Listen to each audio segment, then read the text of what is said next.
social engineering is the practice of manipulating people into giving up sensitive information.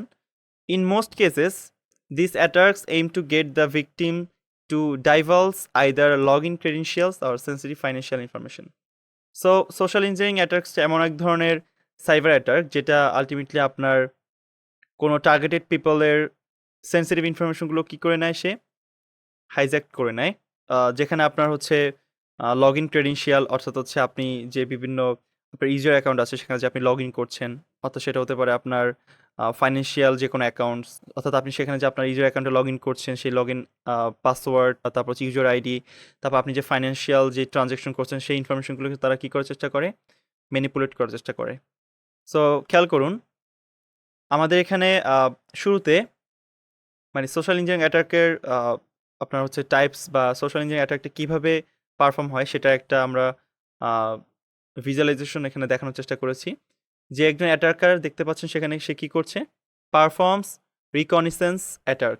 So attacker performs reconnaissance attack মানে কি, এখানে মূলত হচ্ছে প্রথমে অ্যাটাকার যেই পার্টিকুলার পার্সনকে অ্যাটাক করবে, যে পার্টিকুলার পার্সনের আপনার ইনফরমেশন অ্যাক্সেস নিতে চাচ্ছে বা তার ফাইন্যান্সিয়াল ইনফরমেশন নিতে চাচ্ছে, তার উপর প্রথমে কি করা হয়, রিসার্চ করা হয়, যাতে তার এই টোটাল যে আপনার বিভিন্ন সে ইউজার অ্যাকাউন্টে ঢুকছে বা যে ফাইন্যান্সিয়াল ট্রানজ্যাকশন করছে সেখান থেকে আপনার যে উইকনেস সেটা বের করার চেষ্টা করা হচ্ছে, অর্থাৎ সেখানে দুর্বলতা বের করার চেষ্টা করা হচ্ছে। বিকজ অফ সেই দুর্বলতাকে সে টার্গেট করে কি করবে, আপনার অ্যাটাক পারফর্ম করবে।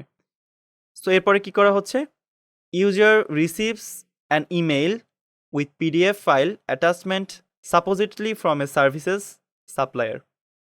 সো ধরুন সেই অ্যাটাকার হচ্ছে আপনাকে নিয়ে রিসার্চ করার পরে আপনার ইনফরমেশনের আপনার হচ্ছে প্যাটার্ন বা আপনার হচ্ছে বিভিন্ন ইনফরমেশন আপনার গ্যাদার করার পর সে কী করলো, একটা অর্গানাইজেশনের সাথে আপনার কী আছে, ধরুন কোলাবোরেশন আছে, বা ধরুন আপনার কী আছে, একটা ব্যাংকের সাথে অনেক বেশি ট্রানজ্যাকশন হয়।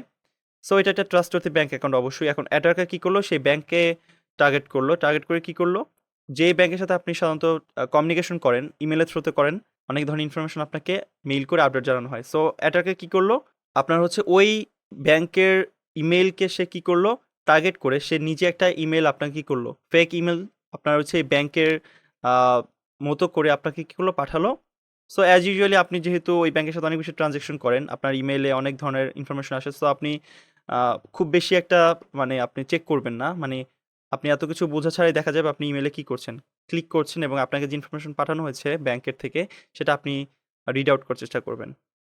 সো সেখানে আলটিমেটলি হ্যাকার কাজ করে, যে হ্যাকার কী করলো, ওই একই রকমভাবে একটা আপনার হচ্ছে ইমেল সে রেডি করে যেটা আলটিমেটলি ব্যাংকের যেভাবে ইমেল পাঠায় আপনাকে, সেখানে ধরুন একটা আপনাকে পিডিএফ পাঠালো, সেই পিডিএফের মধ্যে যে ফাইলটা, আপনি যখন সেই ফাইলটা ওপেন করবেন, ইমেলটা ওপেন করে আপনার অ্যাটাকসটা পারফর্ম হবে, অর্থাৎ সেই অ্যাটাকার আপনার ইনফরমেশনের কী করার চেষ্টা করবে, তখন অ্যাক্সেস নেওয়ার চেষ্টা করবে। সো এরপরে দেখেন কি হয়েছে, user opens the attached file which execute malware. So আপনি যখন সেই ফাইলটাকে ওপেন করলেন, সেই ফাইলের সাথে যে ম্যালওয়্যার বা মেলিশিয়াস কোড আপনার হচ্ছে অ্যাটাকার ইনবিল্ড করে দিয়েছিল সেটা আলটিমেটলি এক্সিকিউট হয়ে যাবে আপনার ডিভাইসে। এবং কি হবে তারপরে, malware stills users credentials and sensitive data, এবং যার থ্রুতে আপনি যখন ফাইলটা ওপেন করলেন সাথে সাথে আপনার যেই আপনার হচ্ছে ম্যালিশিয়াস কোডটা সেটা এক্সিকিউট হয়ে গেল এবং আপনার ডিভাইসের যে ইনফরমেশনগুলো আছে আপনার সেটা হচ্ছে ফাইন্যান্সিয়াল ট্রানজ্যাকশন হোক বা অন্য যে ইনফরমেশনগুলো সেগুলো সে কী করা শুরু করবে, নেওয়া শুরু করবে অ্যাক্সেস। এবং malware sends the stolen data to a remote user, এবং যার মাধ্যমে কী করবে ম্যালওয়্যার, এই যে আপনার হচ্ছে ইনফরমেশনগুলো, তো ম্যালওয়্যার আপনার কী করলো, রিসোর্সগুলোকে কালেক্ট করে সে আপনার যেই অ্যাটাক আছে সেই অ্যাটাকের কাছে কী করবে, পাঠিয়ে দেবে, যেটা হচ্ছে ultimately social engineering attack. So এরপর আসা যাক ডস বা ডেনিয়েল অফ সার্ভিস। সো এটাতে আমরা কি বুঝি, সো ডেনিয়েল অফ সার্ভিস অ্যাটাকটা হচ্ছে এমন এক ধরনের অ্যাটাক যেটা হচ্ছে আলটিমেটলি, যেমন ধরুন যে কোনো একটা কোম্পানির ওয়েবসাইট আছে, যেই ওয়েবসাইটটাতে হচ্ছে ধরুন ওই কোম্পানির অনেক ইউজার্স আছে এবং ওই ওয়েবসাইটে অনেক ইউজার্সরা কী করে সবসময় ভিজিট করে ইনফরমেশনের জন্য, বা সেটা হতে পারে আপনার হচ্ছে যে কোনো রিসোর্সের জন্য। সো আপনার যেহেতু সেই আপনার হচ্ছে যে অর্গানাইজেশনে অসংখ্য ইউজার্স আছে যারা আলটিমেটলি আপনাদের ওয়েবসাইটে ঢুকে সার্ভিসটা হচ্ছে নিয়ে থাকে, সো অবশ্যই প্রত্যেকটা ইউজারের একটা ইউজার অ্যাকাউন্ট থাকে, সো যারা আলটিমেটলি সেই তার যেই নির্দিষ্ট যে আপনার ইউজার আইডি আছে সেটার মাধ্যমে আপনার কী করা হয়, তারা হচ্ছে আপনার সেখানে এন্টার করে।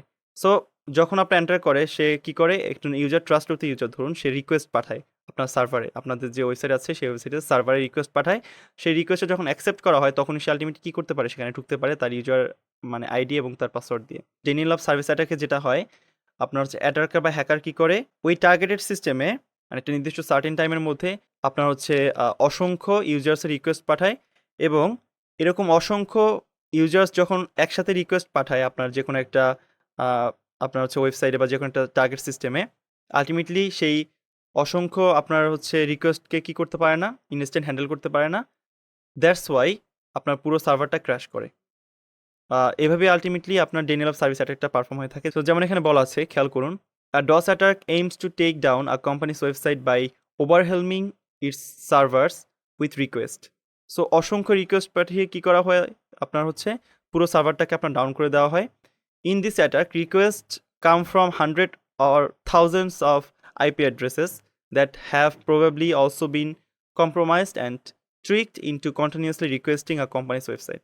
নর্মাল ওয়েতে হচ্ছে যখন একটা অর্গানাইজেশন একটা ওয়েবসাইট বিল্ড করে তখন তারা জানে যে তাদের কী পরিমাণ ইউজার্স আছে, তো কী পরিমাণ হচ্ছে একটা টাইম ফ্রেমের মধ্যে আপনার সেখানে রিকোয়েস্ট আসবে তা হচ্ছে হিসাব করে কী করা হয়, এভাবে বাড়ানো হয়ে থাকে একটা ওয়েবসাইট। সো যখন অ্যাটাকাররা কী করে, আপনার সেই একটা নির্দিষ্ট সিস্টেমকে টার্গেট করে বা নির্দিষ্ট একটা ওয়েবসাইটকে টার্গেট করে সে থাউজেন্ডস অফ হচ্ছে আপনার একটা নির্দিষ্ট টাইমের মধ্যে আপনার হচ্ছে রিকোয়েস্ট যখন পাঠায় সেটা আলটিমেটলি ওই ওয়েবসাইটটা হ্যান্ডেল করতে পারে না। দ্যাটস ওয়াই সেটা আলটিমেটলি ক্র্যাশ করে, ঠিক আছে, এবং সেই সার্ভারটা পুরোপুরি ডাউন হয়ে যায়, সেটা ব্যবহার অযোগ্য হয়ে পড়ে নির্দিষ্ট সার্টেন টাইমের মধ্যে। সো খেয়াল করুন, এখানে আমরা আরেকটা হচ্ছে আপনাদেরকে এক্সাম্পল দিয়ে বোঝানোর চেষ্টা করেছি।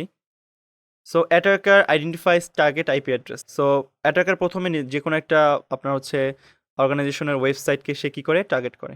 সো টার্গেট করার পর অ্যাটাকার কী করে, attacker establishes a botnet with CNC server and zombies machine. So এখানে কয়েকটা বিষয় আছে, একটু আমি আপনাদেরকে ভেঙে বলার চেষ্টা করি।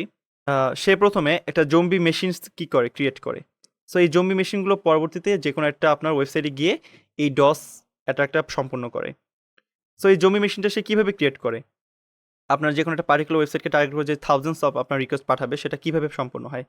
সো শুরুতে সে একটা ওয়েবসাইটকে টার্গেট করে, করার পরে সে হচ্ছে বুটনেট ক্রিয়েট করে।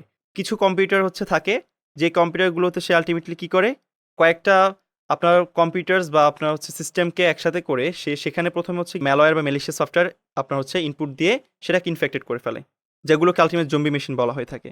এবং এরপরে সে এই জম্বি মেশিনগুলোকে কী করে, আপনার একটা সেন্ট্রাল কমান্ড অ্যান্ড কন্ট্রোল সার্ভারের মাধ্যমে কানেক্ট করে, এবং এই সেন্ট্রাল কমান্ড অ্যান্ড কন্ট্রোল সার্ভারের মাধ্যমে কানেক্ট করার পরে আপনার হচ্ছে এই যে জম্বি মেশিনসগুলো আছে সেটা আলটিমেটলি পরবর্তীতে গিয়ে কী করে, সেই আপনার যে পার্টিকুলার ওয়েবসাইটে সেখানে হচ্ছে মিলিয়নস অফ হচ্ছে আপনার রিকোয়েস্ট পাঠিয়ে সেটাকে আপনার আলটিমেটলি ওয়েবসাইটটাকে সম্পূর্ণভাবে ওয়েবসাইটে ট্রাফিক সৃষ্টি করে দেয়।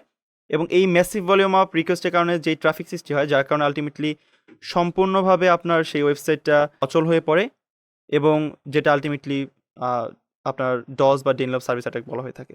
এবং এই যে আপনার হচ্ছে কী করলো, সে আপনার একটা বুটনেট ক্রিয়েট করলো, অর্থাৎ এই যে আপনার জম্বি মেশিনগুলো ক্রিয়েট করলো আপনার অ্যাটাক সম্পন্ন করার জন্য।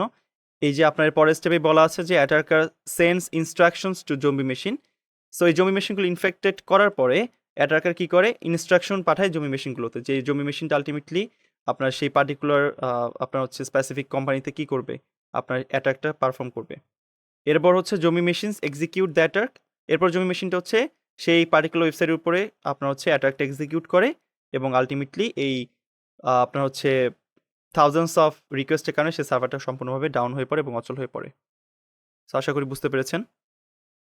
সো এখানে বলা আছে, আর DoS attack aims to take down a company's website by overwhelming its servers with request. So thousands of রিকোয়েস্টের মাধ্যমে আপনার ওয়েবসাইটটাকে সম্পূর্ণভাবে কী করে ফেলা হয়েছে, ডাউন করে ফেলা হয়েছে।